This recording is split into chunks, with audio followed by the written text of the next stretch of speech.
Speaking of Paul, Gaby, I'm getting word that the players are already on stage, so let's jump over there and see how this match is going to play out. I am so excited because not only is Paul a former world champion, Aaron Brok, I believe, also got top 4 at the very first regional in Scarlet and Violet, all the way back in San Diego.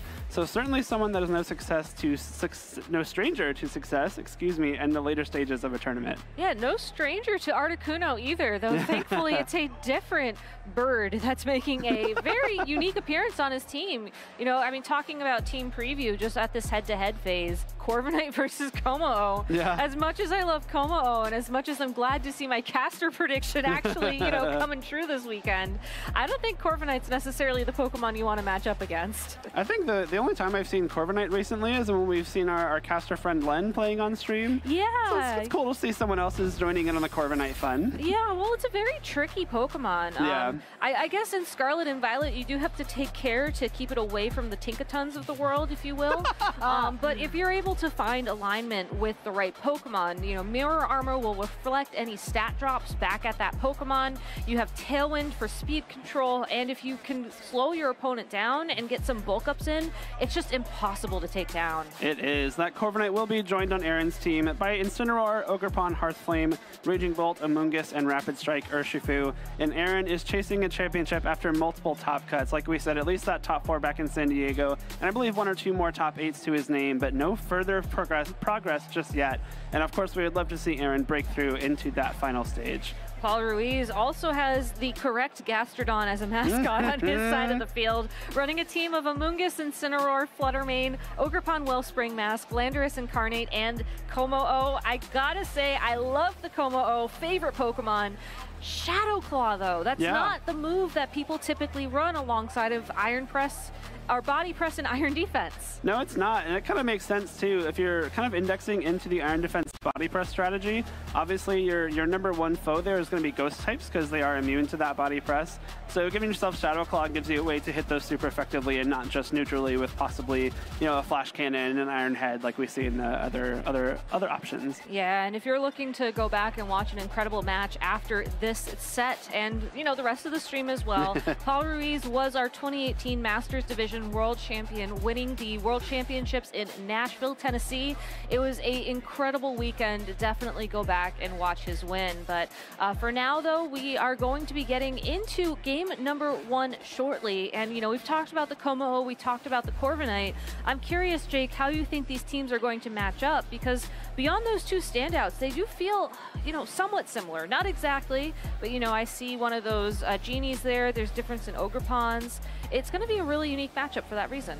I actually think Corviknight's set up pretty well here. The fact that it's bulk up and not running something like Body Press or another attacking move like we see sometimes gives it a lot more of a threat into Paul's team. Just looking at the Pokemon Paul is packing, it's once a bulk up or 2 gets set up, it's going to be very hard to break through. And of course, Corviknight's kind of main calling card is being very, very good into Landorus.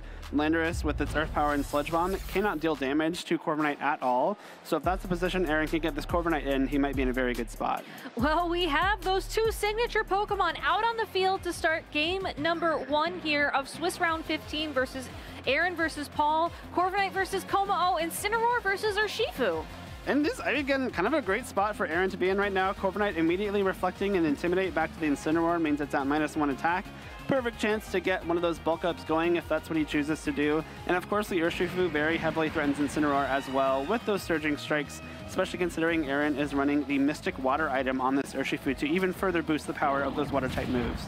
Fake out from Incineroar will stop Urshifu from attacking this turn, and Como-O, not wanting the Corviknight to be the only Pokemon to set up this turn, goes for an Iron Defense.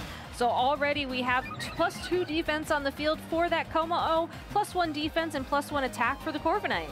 Another setup turn there. I mean, the Corviknight and the Como-O kind of had nothing better to do. Really good position. I think still for this Corviknight, obviously the Como-O gets 2 stat boosts quicker than Corviknight can because the Iron Defense boosts defense by 2, which at the same time is boosting the power of Body Press.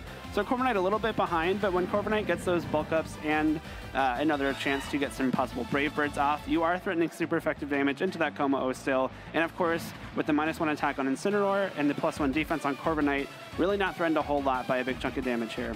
Yeah, Corviknight has plenty of opportunities to sneak those bulk ups in. Amoonguss certainly will not be stopping it this turn for Paul, switching out that Incineroar to send that Pokemon to the field. Way better suited to take these 3 Surging Strikes as well. Surging Strikes comes through, and with that Rocky Helmet, a lot of chip damage as well. Not the greatest for the Urshifu there, but thankfully this Amoonguss taking some chip damage means that even if it does Terrastalize, it will be continued to be threatened by the Brave Birds coming out from this Kommo-o. So even though that might look like a little bit of a rough spot for Aaron to be taking that damage, I think that chip damage on Amoonguss can be very valuable. Yeah, and seeing that the Kommo-o also opted to go for yet another Iron defense this turn, I can't help but wonder what's the condition that these trainers are looking for. I mean, Kommo-o will have +4 defense, which means Body Press now is going to do a significant amount of damage, but that Corviknight as well, especially with Brave Bird having that higher base power, having that, you know, recoil damage, seems like would be a great pick for Aaron if he wants to break from this setup phase. It is, and Brave Bird now threatens super effective damage onto both of these Pokemon on Paul's end. Like you said, Gabby, the defense now at +4 means that you're taking a little bit less damage from that Brave Bird, which is coming from a +2 attack. But that kind of is made up by the fact that the Brave Bird is super effective, whereas the Body Press wouldn't. And of course, if you want to Terrastalize away from that flying weakness, if you're the Kommo-o is Terra Fire, which staring down an Urshifu is really not the place you want to be. No, Amoonguss could have Terrastalized as well into Terra Fairy, but instead just going to redirect some damage this turn. Close Combat does, I think, less damage than the Rocky Helmet recoil. So this Amoonguss has done a great job so far of doing the most damage for Paul. Here comes that Body Press from Kommo-o, brings the Corviknight down to half of its health. Corviknight returning with a Brave Bird into the Amoonguss for the KO. Amoonguss is KO'd for the first knockout of the game, but that is a lot of damage being dealt to Aaron's Pokemon by Recoil, by Rocky Helmet. This Urshifu has not taken an attack, I believe, other than a possible fake out from that Incineroar very early on, but it's already very, very low on HP just from taking those 4 Rocky Helmet chips. And now that the Kommo-o has gotten a Brave Bird off, a Body Press off into that Corviknight, the Rocky Helmet, the Brave Bird Recoil also put that Corviknight into range for what looks like one more Body Press as well. Definitely one more Body Press, and it's possible as well that this Corviknight won't even have the opportunity to go for Roost, which is usually what they want to do in this situation, because we saw that Kommo-o outspeed Corviknight consistently. You know that Paul has the Incineroar with access to Fake Out. That could also stop it from attacking. And on top of all that, you also have the Wellspring Ogerpon now, which is more than fast enough to outspeed Corviknight and secure that KO. This is actually like a pretty easy double KO here if you're Paul. Obviously, any kind of grass type attack into that Urshifu on Aaron's end will be enough for a KO, and then I didn't even realize how low the Corviknight got taken by that recoil. Yeah. And that is quite clearly Body Press range at this point. So even though the 2 turns of setup both went off pretty cleanly for both players, the double double effectiveness of the Iron Defense setup for the Kommo-o in the form of Iron Defense proving very useful here for Paul. It was also the addition of that Rocky Helmet and Amoonguss that has put Aaron into a tough spot, but he still has 2 Pokemon remaining. Will detect this turn to stop any damage from the Ogerpon, but Body Press enough to pick up the KO on Corviknight. Big KO there. The Corviknight is kind of a big threat. If it is allowed to get a Roost off, this game could get pretty dicey, but a smart target there from the Body Press. Make sure that Corviknight will not be able to attack before it gets knocked out by that Body Press. Now Aaron has to decide whether to bring in the Raging Bolt or the 4th Pokemon remaining. Raging Bolt does hit the field though. I believe it is that Terra Fairy, which we usually do see on Raging Bolt, so that does actually give you a great way to resist those Body Presses and possibly threaten some super effective damage with a Dragon type move. Yeah, Terra Fairy and Assault Vest. It does mean that this Raging Bolt will not also be able to set up its own boost, but usually you only want 1 or 2 Pokemon on your team to take that role, and in this case for Aaron, it's going to be the Ogerpon and that Corviknight. The issue though for Aaron is that Paul just has Follow Me on the field. Like the Raging Bolt, it can Draco Meteor the Kommo-o if Follow Me is not an option. Unfortunately though, that is a move that Paul's Ogerpon is packing, unlike some we've seen on stream earlier this weekend. Here comes another Ogerpon, but this time wearing the Hearth Flame mask on Aaron's side of the field, going to switch out that Urshifu and save it for later. We do also get the first Terrastalization of the game from Aaron, turning his Raging Bolt into that Fairy typing. Now it will resist Body Press, which is great. However, it does give up the resistance to both Grass and Water, which are the 2 attacking types Paul's Ogerpon is packing. So you do have to worry about trading off those defenses instead. Kommo-o protecting itself this turn. Ivy Cudgel now from the Ogerpon into the opposing Ogerpon. That's neutral damage, but it brings that Ogerpon down to just below half its health. Ogerpon on Paul's side of the field taking about 50% damage as well from a Thunderbolt. I think really smart plays from both players. Going for the Ivy Cudgel instead of the Horn Leech into that Urshifu slot on Aaron's side is really smart for Paul. Urshifu was low enough and had used close combat, so its defense was at -1, such that the resisted Ivy Cudgel would still be enough for the KO, but Ivy Cudgel hits most of what Aaron has in the back much harder than Horn Leech would. So some really big damage onto Aaron's Ogerpon right off the bat. And of course the Thunderbolt into Ogerpon on Paul's side from Aaron I think was also very smart.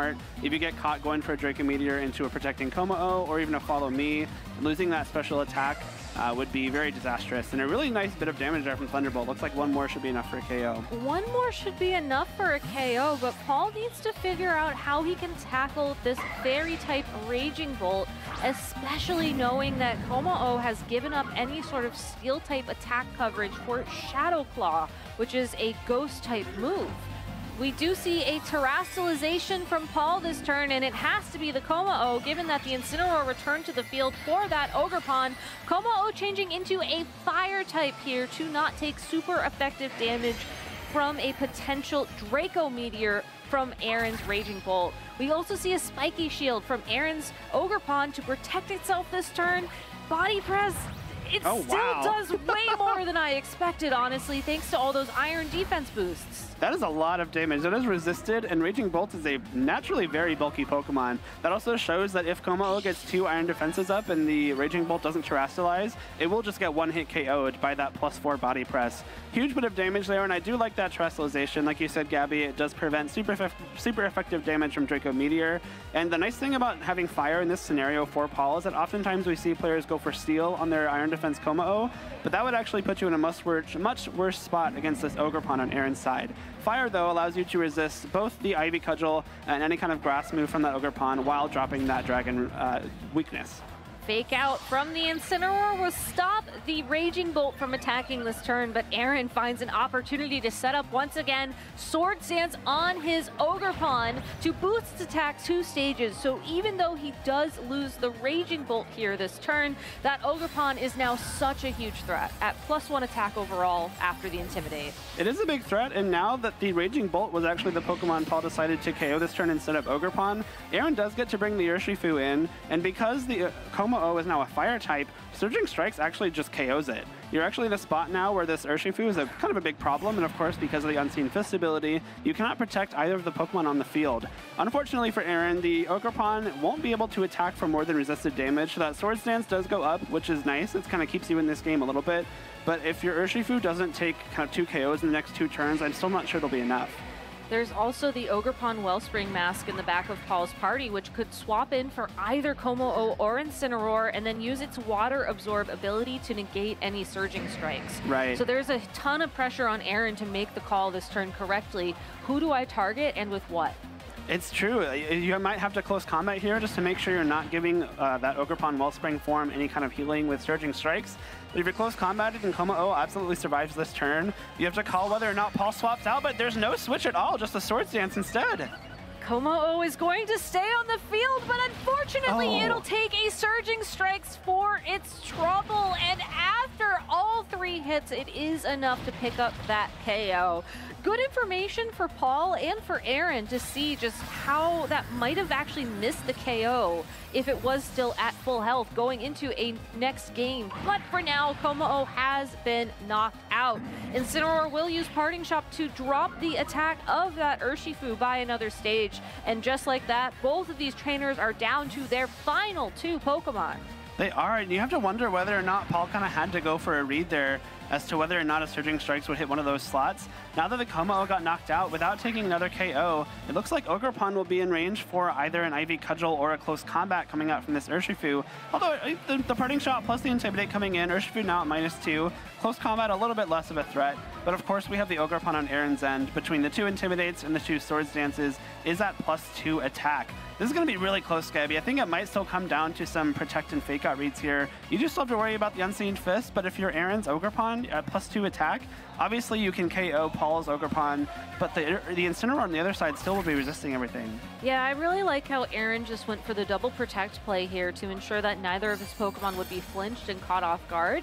I'm more curious about how Paul targeted this, because I would think you would prioritize the fake out onto the Ogerpon, knowing that after all those Swords Dances and Intimidates, it's now at +2 attack, and then just double into that slot. We actually see the Horn Leech connect with the Incineroar, trying to heal that Ogerpon up with its health so that it could withstand an attack from the opposing Ogerpon. And also activate the Citrus Berry from Paul. That was a great opportunity to capitalize on otherwise a very passive turn. That was so smart. You know, making sure you fake out the Ogerpon, I think, is the right play, but capitalizing on the double protect there to make sure you're not getting caught by a fake out. You not only heal your Ogerpon a little bit, maybe you can survive a close combat from this range now too, but also your Incineroar is at higher health than it was when it started that turn. I think this match, Gabby, is going to come down to the speed interactions between the 2 Ogerpon. If Paul's Ogerpon can attack first and KO Aaron's Ogerpon, then we might see it be able to survive a close combat. And no, Aaron's goes first! Here comes the Ivy Cudgel, and it is enough to pick up the KO on Paul's side of the field. Paul shaking his head.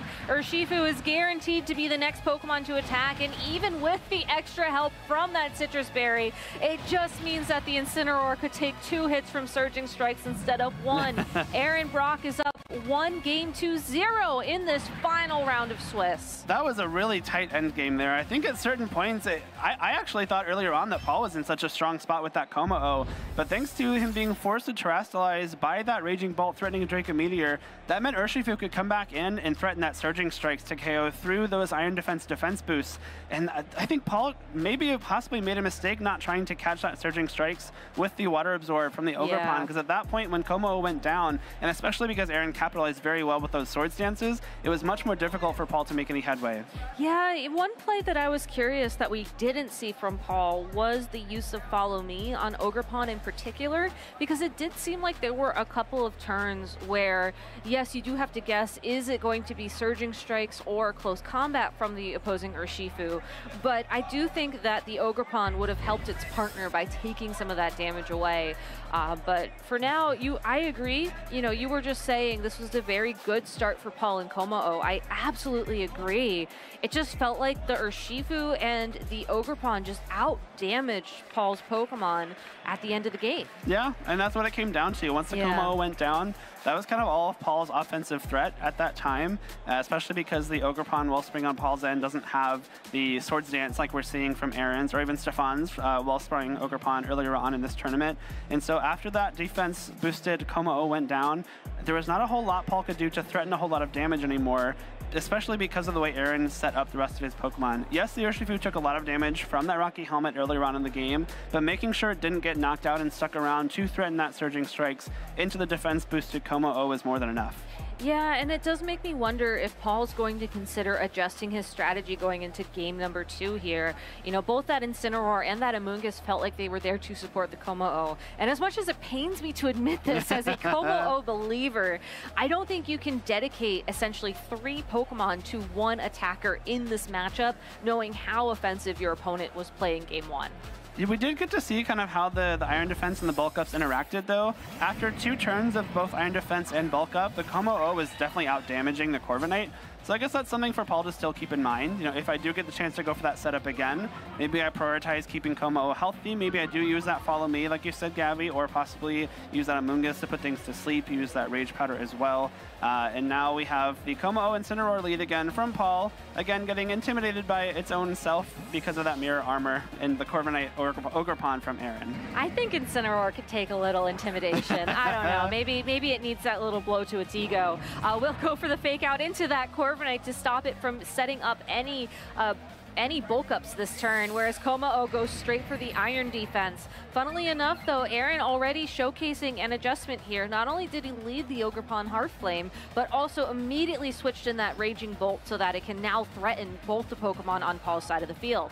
Smart swap there from Aaron. The Ogerpon there was doing absolutely nothing, especially because this Kommo-o was absolutely going to be iron defensing this turn.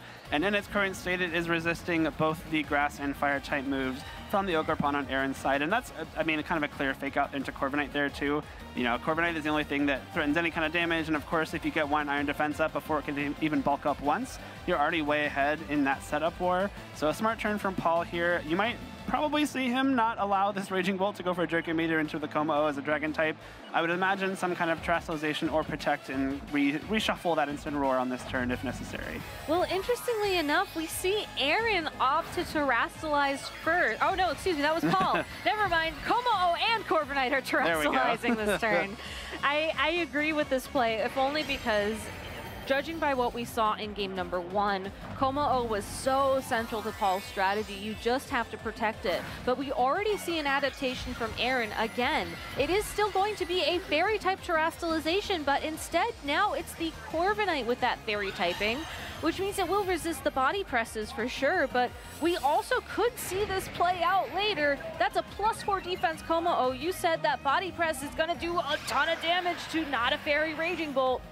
Here's the opportunity. Not even a bulk up coming out. Tailwind instead, and Draco Meteor does come out from the Raging Bolt into Kommo-o. Still does a big chunk of damage, well over 50% of that Kommo-o's HP. So that Terrestrialization did save it from being one-hit KO'd. But now, unfortunately, this Raging Bolt finds itself at -3 special attack, thanks to the Draco Meteor drops and the parting shot from that Incineroar.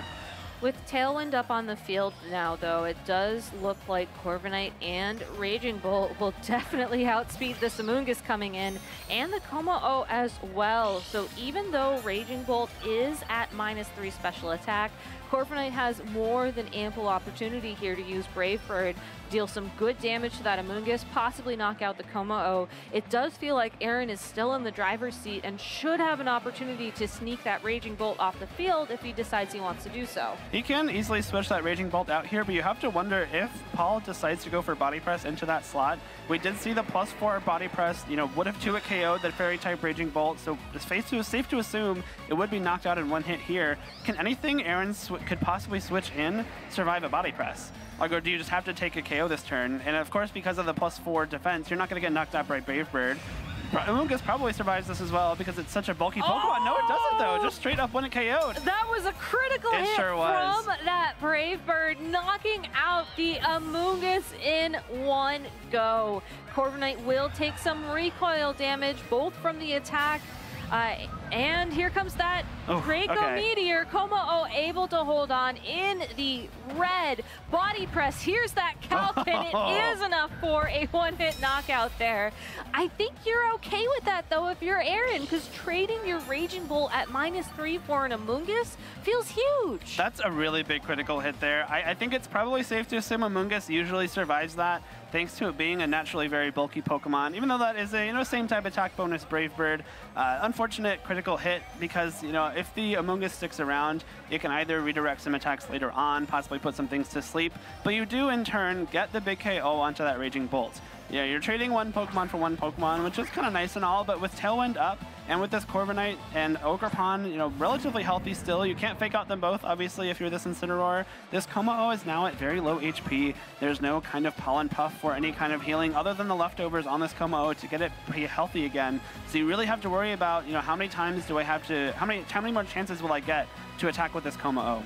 Yeah, and I love how Aaron is approaching this turn as well. It does feel like he looked at the field and accepted, you know what, you're probably going to flinch one of my Pokemon. Well, I could try and protect this turn so I don't take damage.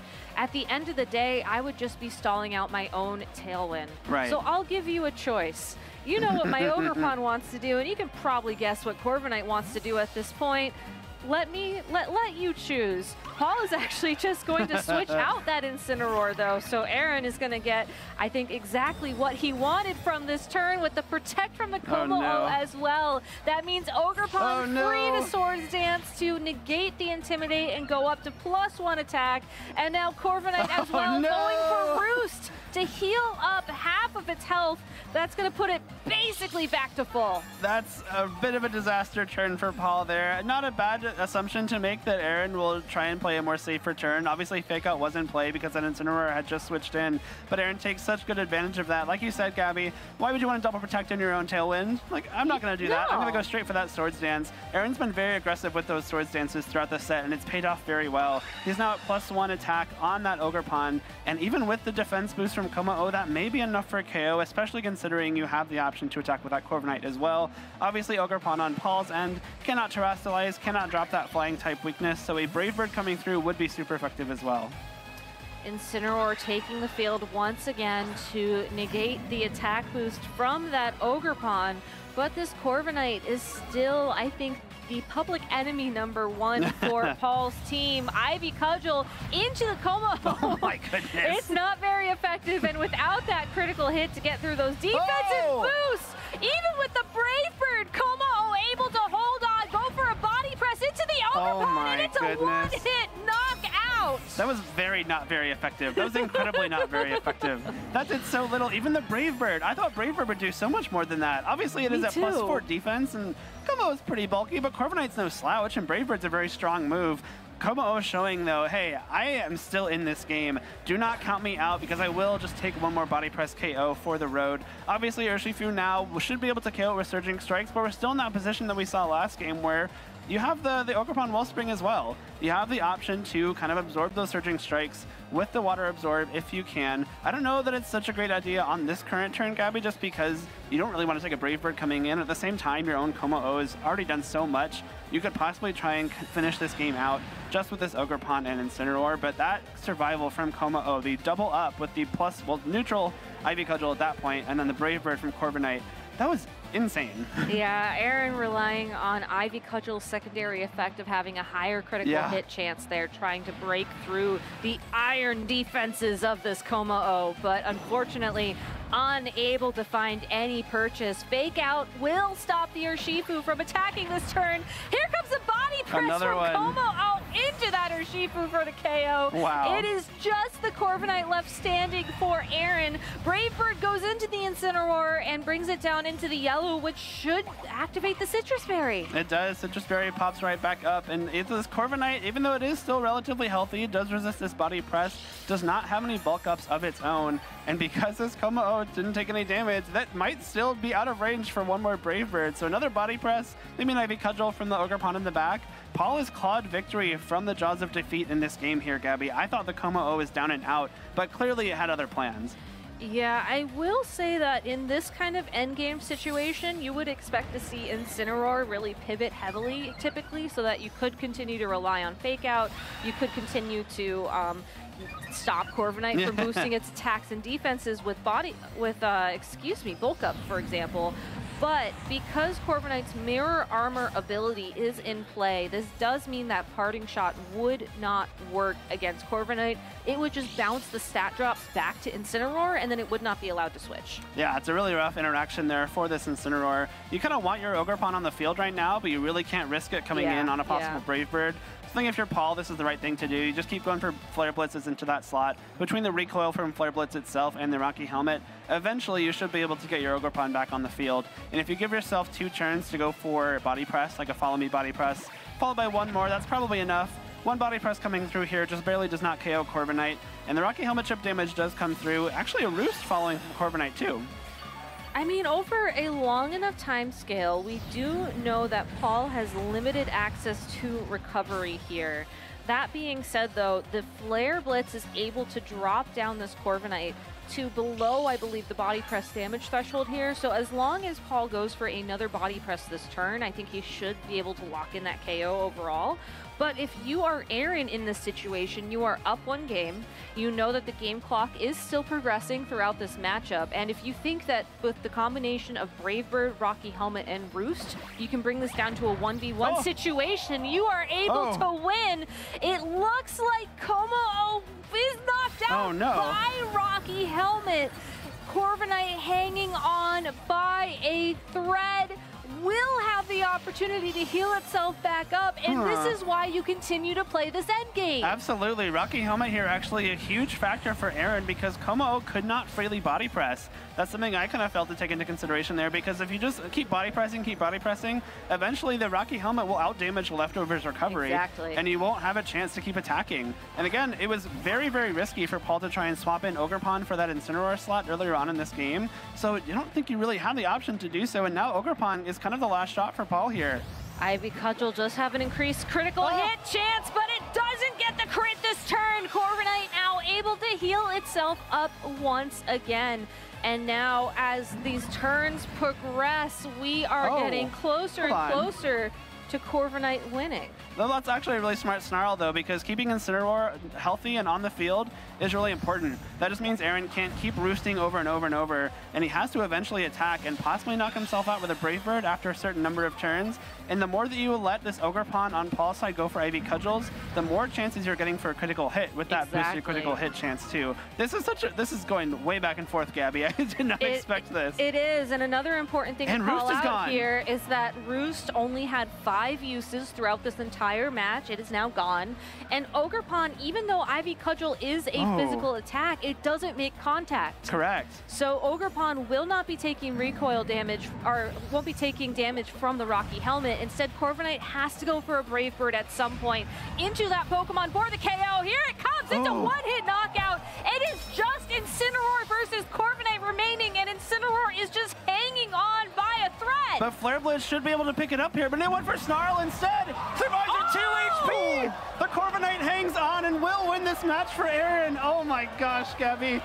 Paul Ruiz had it. He had a path to victory, but Corviknight, thanks to the power of Rocky Helmet, thanks to Roost, and thanks to that Brave Bird getting the one-hit knockout on that Ogerpon, is enough to send Aaron into what should hopefully be a top cut appearance here at the Orlando Regional Championships. That is insane. It's hard to know because obviously Roost has that 5 PP, and typically when you're playing a Pokemon like Corviknight with a move like Roost, you want to be using your PP ups, your PP maxes possibly. And Paul might have been counting those Roosts because at maximum PP, that's a possible of 8 uses of Roost.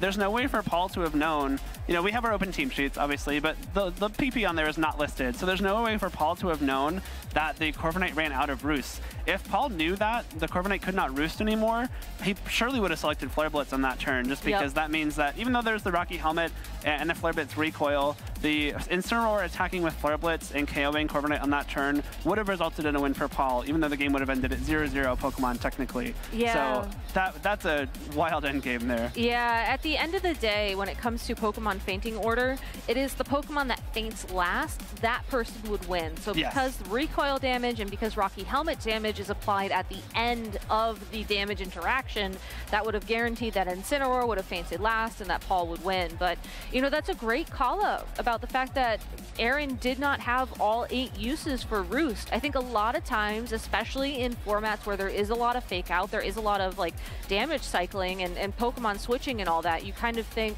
do I want to have the maximum possible uses for my move so that way maybe I don't get encored and then I get locked into a struggle or something?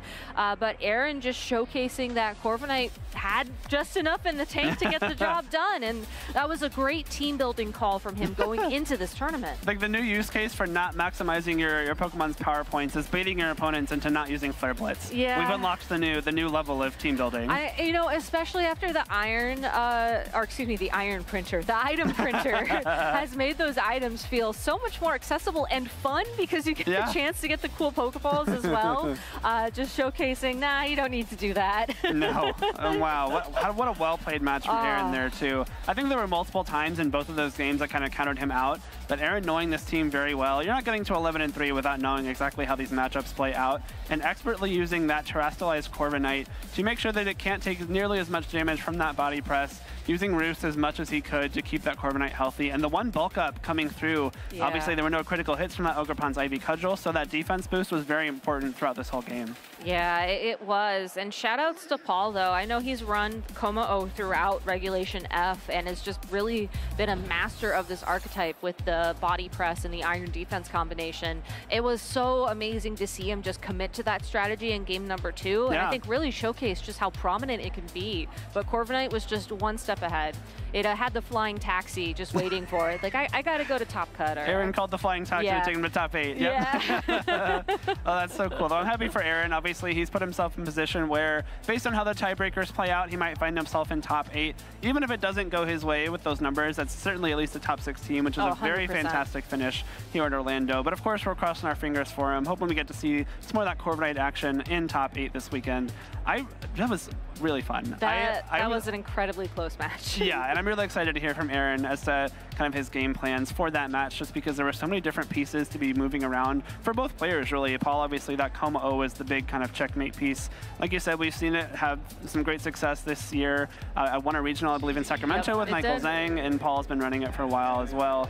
But unfortunately, this time, not enough to break through the Corviknight. It's okay, and I don't think Como-O will be making an appearance in Regulation G either, but I feel like this was the perfect send-off match for Como-O. Truly. It was very exciting, it was very hype, and we even got to see Como-O be a shining star. True. Yeah. It was a cool fire terrestrialization too. Yeah, that's something that I personally haven't seen just yet. And so it came in really handy against the Ogerpon on Aaron's end. Kind of just a different set of defensive resistances that, in this case, were very good. Yeah, well, thank you for indulging me on my Como-O love. I really appreciate that. But I think it's time we send things over to the Corviknights in the room. Joe, why don't you take it away with an interview with Aaron? Thank you very much, Gabby and Jake. That was an exhilarating matchup. We are here with our round 15 winner, Aaron Brok. What a match. Congratulations. How are you feeling right now? Thank you, thank you. I am feeling amazing. I played my win-in on stream at Vancouver, and it didn't go so well. And hopefully this went a little better. I got the win, so I did my part. Yeah, I mean, definitely. You got to see, obviously, how the cards play out. You know, this is kind of new territory. We don't as often get 15 rounds of Swiss compared to our normal 14 that we've had over the last couple of seasons here in Scarlet and Violet. And, you know, going into that match, you've made multiple regional top cuts. You perform well, and you know, you can obviously play with the best of the best. But you literally were facing one of the best as in a world champion, Paul Ruiz. So, how did you feel going into this match? Yeah, I mean, I have the utmost respect for really anybody here. Anybody could be anybody in this game, and really when I saw the matchup, I was just, okay, I can't freak out about it. I have to take it just as any other game and do my game. Yeah, I think it definitely makes sense, and you stuck to that strategy. You stuck with your Corviknight, and I think it's always funny, Aaron, because whenever I think of you, I think of the San Diego Dreadnought team. But you also used Corviknight, so you've used some other really fun things. So what led you to bringing this Corviknight, inspired team here to Orlando? Yeah, well, I thought Corviknight has been really good for a long time in this format, honestly, because it just completely blanks Landorus Incarnate, and its mirror armor ability is super broken. Flying coverage is really good right now in the format, and it's very bulky. So I just thought that it would be a nice way to help deal with Landorus on a team that otherwise didn't have any ground switch-ins. Okay, so this is where we need to get, because we were all popping off back here watching this. That the crowd was going crazy as well. Everyone was invested in this matchup, Aaron. And talk me through the end game against Paul, where he has multiple Pokemon. He's got the +4 defense on Como. You just have Corviknight in a dream, basically. And how do you map out, you know, those last 4 or 5 turns in that match against Paul? So the turn before, it was just Corviknight when I lost my Urshifu. I expected that Paul would read my Protect and switch to Ogerpon, but obviously I didn't get the call right and ended up losing Urshifu for nothing. So honestly, I had all but given up. I was like, I'm gonna play it out, but I did not think I would win. I was like, okay, I need to try and spam out. Maybe he'll knock himself out with the Rocky Helmet chip, and maybe I can survive hits long enough to be in a comfortable range to get another Brave Bird off on the Ogerpon. And I just kept clicking Roost, and he ended up hitting me twice. I lived on very small HP both times, and Corviknight was able to clutch it up. Well, I mean, your Corviknight, it did so much damage in that set, especially since it's not like you had the Iron Defenses set up or anything. Like, you got the full knockout onto Amoonguss, the one-hit KO onto Ogerpon Wellspring as well. Is this something that happens often? Because I think most people see Corviknight and think, you know, defensive wall. It's just, you know, it might not get knockouts, but it's going to be able to take hits. But no, yours was actually claiming KO after KO. Yeah, I thought Corviknight normally is typically a really bulky Pokemon that can kind of just sit there and absorb hits. But at least for my team specifically, I thought that having the 4 moves that I chose and only having Brave Bird as my attacking move, while giving me the ability to set up with Bulk Up and have the utility, I thought that was the best kind of combination of roles for it. Yeah, it was just such a cool match. I know, like, how do you feel? I know you have when you're on stage, you have the noise canceling headphones and everything, and you got music in the game to try to keep you in the zone. But are there ever times when you're on stage where you feel the crowd, like you feel it after a crit or after a big play, even if you have noise canceling headphones on? Do you ever just feel that energy? Yeah, definitely. If something like that were to happen, I could feel the energy, especially if the crowd noise kind of bleeds through sometimes if they get loud enough. So, all right, how many regional top cuts, if this is enough to get you into cut here, what would this number be for you? This will be my 3rd regional top cut if it ends up that way. Okay, and how do you feel this team composition, this team construction that you have of this core of 6 compares to your other, you know, prior regional top cuts? I'd say it's kind of about the same.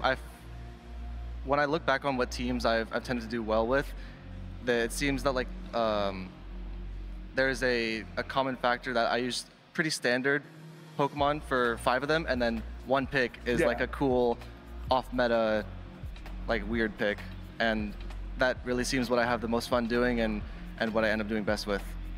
Yeah, I think that's such a fun way to look at it, because I think a lot of times, and we ask trainers all the time, Aaron, like, you know, do you start with the funky pick?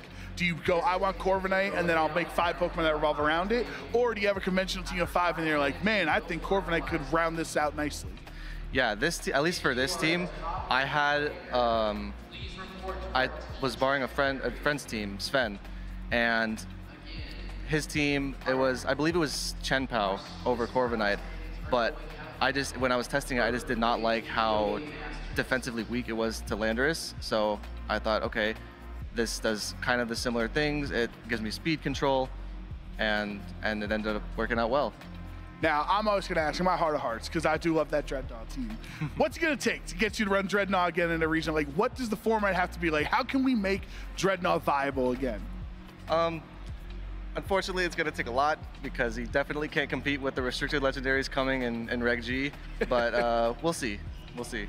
All right, yeah, I figure maybe a future regional Pokedex or something like that where Dreadnought's in. I'll keep my fingers crossed for you. But I do have, because let's get your mind working here, because we have one last set of trivia questions that we were not able to ask the rest of the field, and sure, you know, get you rested. You know, you got time before Top Cut and everything like that. So I think you should be pretty well equipped to answer some of these questions. All right, so sure, let's hear it. As we all know, if you get all 3 of the trivia questions right, you're going to win a free Play Pokemon t-shirt. All right, wow. So big prize on the line. All right, so you ready for question number 1? Should be a toss-up. Let's do it. All right, Aaron Brok with the last trivia set of the weekend. Name one of the 6 Pokemon on Shohei Kimura's 2023 World Championship team. Fluttermane. That's a great guess. I don't even know if you thought about it, or you just like, you knew. For fun, just for extra credit, can you think of any other Pokemon on the team? I have all 6 listed. Urshifu Rapid Strike. Yep. Landorus Therian. Yes. Amoonguss. Yep. Chenpao. And Iron Hands. Wow, you get 6 Play Pokemon shirts now. I was just kidding. You got all 6 of them though, obviously. You played at the World Championships, right? How did that go? I almost made top cut. I went 4-3 on day 2. Okay, all right. This year, Hawaii is your year. We're getting day 2. 100%. We're getting day 2 top cut. 100%. Or well, I guess just top cut in general in Hawaii. All right, question number 2. Now you should be very intimately familiar with this answer. Okay. Aaron Brok. In honor of G-Sock Lee winning the first Pokemon Scarlet and Violet Regional Championship in San Diego, his Garganacl was distributed as a reward. What was the terrestrialization type of G-Sock's Garganacl? It was poison, wasn't it? It was Terra Poison. I was so worried you were about to say Ghost, and I was going to say, Aaron, no, it's poison. Yes, it was Terra Poison. Did you face G-Sock or no? I did, in top 4, right? Yes. In top 4, yeah. Oh, that San Diego was so long ago, but it was really only like a year and a half ago, if you think about it. Yeah. Feels like so much has happened. It feels recently, but also feels like ages ago at the same time. It's All weird. right, now here's the kicker. How long have you been playing VGC? I had started over COVID, so in like 2020. All right, so not 2009? Is the No, one we got definitely not. All right, this is question number 3 for the t-shirt, Aaron. Oh, man. In 2009, Kazuyuki Tsuji won the first video game championship. Which of the Sinnoh first partner Pokemon was on his team? So you got a 33% chance to get it right. Was it Empoleon? It wasn't Empoleon. Aaron Brok with the Play Pokemon t-shirt, the Trivia Master. How does it feel? Hold it up to the crowd. Look at that beautiful green. A nice green you could wear. You could wear that out on a night on the town. Lovely shirt. How do you feel? Feels amazing. Win the last round of day 2 Swiss. Get all 3 trivia questions. I don't know. It's amazing. You're speechless, as you should be. So, congratulations on your victory. That was an awesome set there. Fingers crossed. Hope to see you in Top Gun and see how you can perform the rest of the season all the way up to Honolulu later this summer. But for now, we're actually gonna. I believe I was somewhere else prior to this. I don't remember. Time is kind of a flat circle right now, so I'm gonna toss to myself at some other point in time. Here I go.